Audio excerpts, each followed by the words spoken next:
Famtie courage, nguvu yetu.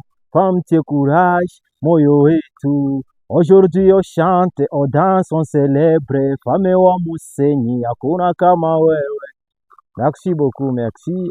Moi c'est Mutawala Dalman. Je suis le président du centre culturel Amani. En fait, niko fatu appel kuba fane yote, kuba autorité yote ya site ya Musenyi, ba partenaire na babaere yetu yote. Napenda nibambie juu ya evenema ya le 7 na le 8 mars. En fait, centre culturel Amani tuko na evenema kubwa sana. Ye tunaorganize juu ya kuakompanye ba mama yetu wenye balituzala.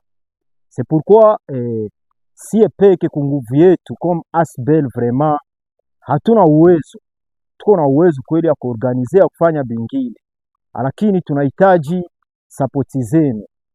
Acha tushukuru kwanza komite zetu zote za msite ya Musenyi kuona gisi zilitukubalia kuapuye hii evenema. Notamment tunashukuru komite directeur, tunashukuru komite mama, tunashukuru onpra, tunashukuru sana sana na HCR na CAA kuona gisi wamejitoa kabisa kutusindikiza mui evenema kabambi. Na evenema yenyewe iko prevu 2 jours. Le 7 tutakuwa pale ku stade kuanzia donc de 9h mpaka 12h tutakuwa pale ku stade. Tuko na ma activités za mingi, tuko na match ya bafie ya Musit na communauté hot.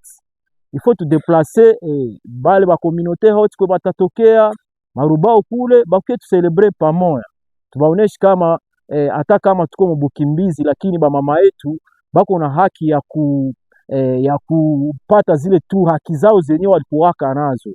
Unajua kama ba mama yetu ya mingi bako traumatize, ba mwa bashanza jiona bako délaissé mu communauté. Ndio maana tulisema vraiment tuorganize hii evenement. Tunaomba soutien yenu bakubwa yetu, mutu soutenir. Hatutakosa kuremercier Itara TV kuona siko naendelea kupandisha sauti zetu juu.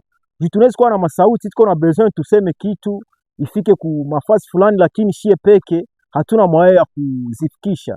Lakini kupitia Itara TV inatusaidia sana, inatusoutenir na inafikisha zile sauti zetu kwenye mie singefika na migulu wala hata Kulungo. Niseme zamani ndio tulikuwa tembea Kulungo metushaacha juu tuko mwingine kutimu tunaacha kule. En fait, ndio message niko nayo ile en bref kwa niaba ya Centre Culturel Amani.